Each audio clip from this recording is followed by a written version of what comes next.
નમસ્કાર ખેડૂત મિત્રો, હું છું ગોવિંદ સર.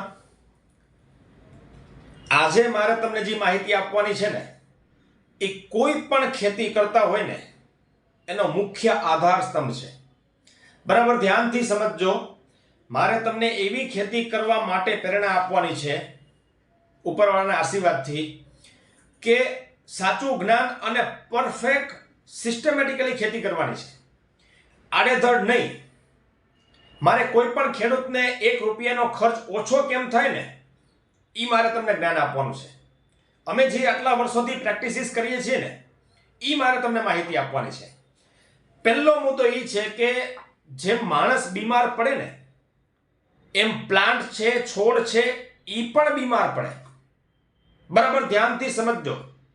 દરેક ખેડૂત સુધી આ માહિતી પહોંચાડવા વિનંતી, કારણ કે ઘણીવાર એને એ જ ખબર નથી કે પ્લાન્ટ છે એ માંદું છે, એ ઓલરેડી તણાવમાં છે, જેને ઇંગ્લિશમાં આપણે કહીએ સ્ટ્રેસમાં છે. હવે તમે એની સામે 56 ભોગની થાળી ધરો છો ને તો એ નકામું છે. આમાં 80% ખેડૂતો પતી ગયા. શું કામ ખબર છે? આ ડબલું નાખો ને ઓલું નાખો ને આમ નાખો ને એમ ખેતી ના થાય મિત્રો. બરોબર ધ્યાનથી સમજજો. એનું જ્ઞાન હોવું જરૂરી છે. જેમ વાતાવરણમાં બદલાવ આવે ને એમ છોડને પણ લાગુ પડે. આ સાયન્સ છે.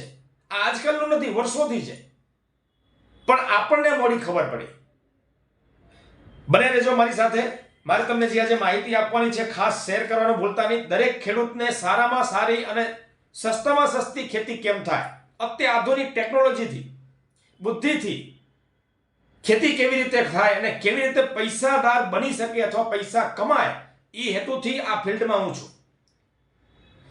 હવે મુખ્ય મુદ્દો આવે છે કે જેમ આપણે માંદા પડીએ, જો હમણાં બહુ ભયંકર ઠંડી છે, વચ્ચે અચાનક વાદળછાયું વાતાવરણ થઈ જાય, અચાનક ગરમી આવી જાય, તો જેમ તમને ને મને શરીરમાં તકલીફ પડે, શરદી ઉધરસ થાય, ઝાડા થાય, તાવ આવે, પેટમાં ગડબડ થાય, આવું સેમ મેટાબોલિઝમ પ્લાન્ટની અંદર હોય. જેમ આપણી અંદર જે વસ્તુ છે એવી જ એની પાસે છે. બહુ ધ્યાનથી સમજજો, તો તમે ખેતીની અંદર પૈસા કમાઈ શકશો.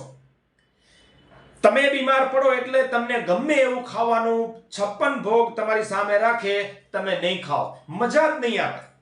આ સીધું સાદું ગણિત છે. તો તમારું પ્લાન્ટ બીમાર છે એ તમને ખબર પડે ખરા? તમે આ નાખો, ઓલું નાખો, આ છંટકાવ કરો, એકેય કામ નહીં આવે. જે માણસને ઝાડા થયા હોય, ડાયરિયા ઇંગ્લિશમાં કહેવાય, ઝાડા થયા હોય, લૂઝ મોશન, બરાબર, તમે એને 56 ભોગની થાળી આપો, પિઝા, બર્ગર, બાજરાનો રોટલો, કઢી, ખીચડી ગમે એ આપો, એ નહીં ખાય. શું કામ નહીં ખાય? એનું શરીર સપોર્ટ દે એમ નથી. ભલે ગમે એવું સારું છે, 56 ભોગ એટલે કાંઈ ઘટે નહીં મિત્રો, પણ તકલીફ એ છે કે તમારું પ્લાન્ટ આવી રીતે હોય તો તમે એને યુરિયા નાખો, ડીએપી નાખો, બીજું કેટલી વસ્તુ નાખો. મેં તો આટલો ખર્ચો કર્યો તોય કાંઈ ભેગું ન થયું. ના જ થાય, કારણ કે થિયરી ખોટી છે. ખેડૂત મિત્રો ખાસ ધ્યાન આપજો. આના માટેનો સટીક ઉપાય તમને આપીશ, અને આ થાય છે એ આપણા હાથમાં નથી. તમે ને હું બીમાર પડીએ, આપણે ઈચ્છીએ છીએ બીમાર પડીએ ના, છતાંય બીમાર જો પ્રકૃતિ છે. હાલતા ચાલતા વરસાદ પડે, હાલતા ચાલતા અચાનક ઠંડી પડે, અચાનક ગરમી પડે, તો ઈ કાયમ ત્યાં ને ત્યાં જમીનમાં હોય છે. હવે એને પણ અસર થાય ને થાય. આ એક મુખ્ય મુદ્દો. આગળ નેમેટોડ વિશે હું તમને માહિતી આપીશ, એ બીજો મુદ્દો છે. પણ અત્યારે આપણે સ્ટ્રેસ, કોઈ પણ પ્લાન્ટ છે, ખેતી છે, તમે કોઈ પણ ખેતી કે પાક કરતા હોય એને આ અસર ન થાય એના માટેના ઉપાય છે. બહુ ધ્યાનથી સમજજો. પ્લાન્ટ જ્યારે માંદું પડે ત્યારે સમજવાનું એની અંદર એકેય શક્તિ હોય જ નહીં. હવે એ શક્તિ ન હોય તો તમારે પહેલા એને એમાંથી બહાર કાઢવું પડે. એ કાઢવા માટે આપણી પાસે શું ઉપાય છે? પહેલો ઉપાય સિલિકોન. સિલિકોન એટલે ઓર્થોસિલિસિક એસિડ, OSA. બરાબર ધ્યાનથી સમજજો. ઘણી જગ્યાએ તમને એગ્રોની દુકાનમાં મળી જશે. કઈ કંપનીનું શું છે એ તમારે ગોતી લેવાનું. હું તમને આખી ફંડામેન્ટલ આપી દઉં છું. ઓર્થોસિલિસિક એસિડ એટલે કે OSA, બરાબર, એનો 1.5 થી 1 ml પ્રમાણે સ્પ્રે કરવો પડે.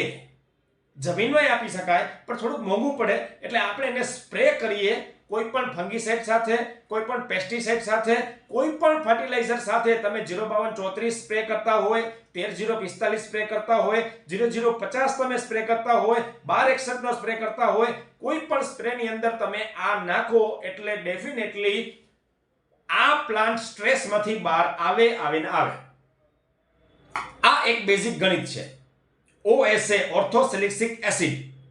બીજું આવે છે સીવીડ. સીવીડ એટલે બહુ વરદાન છે મિત્રો. આના વિશે મારે 1 કલાક કહેવું હોય તો હું કહી શકું. આ આવ્યા પછી ખેતીની અંદર 4 ચાંદ લાગી ગયા, પણ 80% ને ખબર નથી. સીવીડ એટલે વિચાર કરો મિત્રો, સમુદ્રની અંદર કેટલુંય નીચે ખારા પાણીમાં સૂર્યનો તાપ નથી છતાં એ જીવિત છે. એમાંથી જે રસ કાઢવામાં આવે એને સીવીડ કહેવાય, સમુદ્રી ઘાસ કહેવાય. ગુજરાતીમાં તમને ચોખ્ખી ભાષામાં કાઠિયાવાડમાં સમજાવું તો સાગરિકા નામની જે પ્રોડક્ટ આવે છે ઇફકો કંપનીની, તમે કોઈ પણ લઈ શકો. આપણે એવું નથી કે આ જ કંપની, પણ સસ્તું અને સારામાં સારું હોય ને તો એ સાગરિકા છે.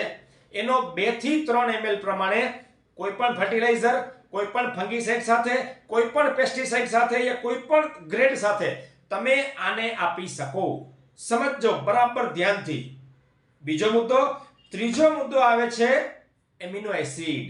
શું? એમિનો એસિડ જે ઈસાબીઓને આવે છે, બરાબર.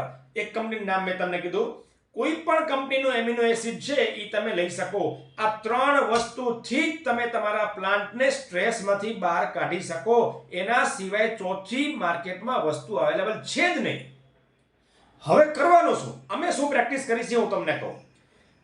જો વાતાવરણ બદલાશે આપણને ખબર નથી, પણ દર 15 દિવસે વાતાવરણ બદલાય કે ના બદલાય, આપણે એને તાવ આવે જ નહીં એવું કરવાનું છે. ઈ આપણને કે તાવ આવે છે પછી દવા દે એવું નહીં. એને તાવ આવવા જ નહીં દેવાનો, કારણ કે આપણે એનામાંથી પૈસા કમાવાના છે. તો એને માંદું પડવા જ નહીં દેવાનું. જો આપણા ઘરમાં એક સ્ત્રી છે, દરરોજ જમવાનું બનાવે છે, ઈ માંદા પડે એટલે આખું ઘર ધંધે લાગે, બરાબર કે નહીં? તો આપણો પ્રયાસ કેવો હોય કે એને માંદું પડવા જ નહીં દેવાનું, બરાબર કે નહીં? ઈ માંદું ન પડે તો આપણે ખાવા પીવા મોજ. એમ તમારે ખેતીમાં રૂપિયાદાર થવું હોય, પૈસાદાર થવું હોય તો તમારે ખેતીની અંદર આ બહુ મુદ્દો ધ્યાન રાખવો પડશે. હવે સમજો પહેલો ટોપિક. તમારે દર 15 દિવસે કોઈ પણ ફર્ટિલાઇઝર, કોઈ પણ પેસ્ટિસાઇડ, કોઈ પણ કેમિકલ કેમ ના હોય, કેમિકલ ન કરતા હોય તો એમને એમ સ્પ્રે કરી શકો. જો OSA ઓર્થોસેલિસિક એસિડ તમને લખીને આપીશ પછી, ઈ વસ્તુ લ્યો તો ઈ 1.5 થી 2 ml પણ લઈ શકાય, 1 થી 1.5 ml પણ લઈ શકાય. કેવો પાક છે, કેટલા દિવસનો છે એના ઉપર ડિપેન્ડ છે, બરાબર. એના પછી સીવીડ. સીવીડ એટલે સાગરિકા મેં તમને કીધું. બીજી ઘણી બધી કંપનીની આવે છે, લેબલમાં વાંચી લેવાનું. સીવીડ લખેલું હોય ઈ પણ ચાલે. 2 થી 3 ml સ્ટાન્ડર્ડ કંપનીનું હોય અને પાવરફુલ હોય તો ઈ 1 ml પણ ચાલે. પણ કેવી કંપનીની કેટલા ટકા પર્સન્ટેજ છે એ તમારે વાંચી લેવાનું, આજુબાજુમાં એગ્રોમાંથી ગોતી લેવાનું. પછી આવે છે એમિનો એસિડ. 80% આવે છે, 52% આવે છે, 54% આવે છે, 62% આવે છે, 65% આવે છે. એનથી વધારે માર્કેટમાં એમિનો એસિડ 80% આવે છે, બરાબર. કોઈ પણ ચાલે. ઈ 2 થી 3 ml પ્રમાણે એમિનો એસિડ કોઈ પણ પેસ્ટિસાઇડ, કોઈ પણ ફંગીસાઇડ, કોઈ પણ ખાતરના ગ્રેડ સાથે તમારે આ રીતે આપી શકાય. આ રીતે દર 15 દિવસે તમે મિત્રો આ રીતે સ્પ્રે કરશો ને તો તમારું પ્લાન્ટ છે ને આમ ખીલશે. અને હંમેશા કોઈ પણ પ્લાન્ટ ખીલેલું હોય ને એટલે સમજવાનું તમને માંગ હોય આપે. આ અમારો અનુભવ છે, આટલા વર્ષનો પ્રેક્ટિસિસ છે. તમને આ કોઈ ન સમજાવી શકે, કારણ કે પહેલા એને ખબર તો હોવી જોઈએ. એટલે ડબલા ઉપર ખાસ વાંચો. ન ખબર પડે તો કોકને પૂછો. આડેધડ ખેતી ના કરતા. મને દુઃખ થાય કે આપણી પાસે જ્ઞાન છે તો બીજા લોકો પાસે કેમ આ જ્ઞાન નથી. એટલે મારે આ ફિલ્ડમાં આવવું પડ્યું. દરેક ખેડૂતને ખાસ શેર કરજો. હજી ફરી સમજાવું છું.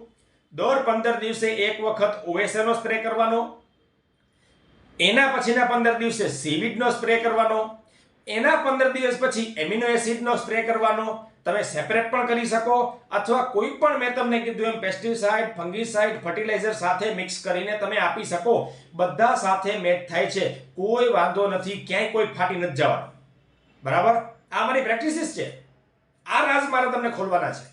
આ 3 વસ્તુ સિવાય જો તમે આ 15 દિવસેના ગાળે તમે આ સ્પ્રે કરશો, 10 દિવસે કરી શકો, 15 દિવસે કરી શકો, 20 દિવસે કરી શકો, પણ અમારી પ્રેક્ટિસિસ મુજબ અમે એમ કહી છીએ 10 થી 12 યા 15 દિવસની અંદર આનો એક સ્પ્રે રાઉન્ડ લેવાનો જ. માની લો કે 6 મહિનાનો પાક હોય તો દર 15 દિવસે 1 by 1 લેતું જવાનું. બધા જ વસ્તુ આમાં મળી રહેશે અને તમારું પ્લાન્ટ હંમેશા હેલ્ધી રહેશે. ગમે એવું વાતાવરણ બદલાવ આવે એની અંદર કોઈ અસર આવશે નહીં. આ દાવાને સાથે હું તમને કહું છું. કઈ પ્રોડક્ટ ક્યાંથી લેવી એ મારું કામ નથી. મેં તમને ફંડામેન્ટલ અને સાયન્સ આખું સમજાવ્યું, બરાબર. આગળ સમજાવીશ ડિટેલમાં એમિનો એસિડ શું છે, એમાં કેટલા પ્રકારના આવે, કેટલા પ્રકારનો એમિનો એસિડ આવે, સીવીડ કેટલા પ્રકારનું આવે, કઈ રીતે બનાવાય. પણ અત્યારે આટલી માહિતી પૂરતી તમે રાખો. આગળ બન્યા રહેજો. ખાસ ખેડૂતો સુધી આ માહિતી પહોંચાડજો. આપણને એને એવી ખેતી કરતા તૈયાર કરવાના છે કે એ કાન પકડે કે આવું જ્ઞાન આપણી પાસે અત્યાર સુધી નહોતું. બરાબર મિત્રો, શેર કરવાનું ભૂલતા નહીં દરેક ખેડૂત સુધી. હું છું ગોવિંદ સર. ધન્યવાદ, આભાર.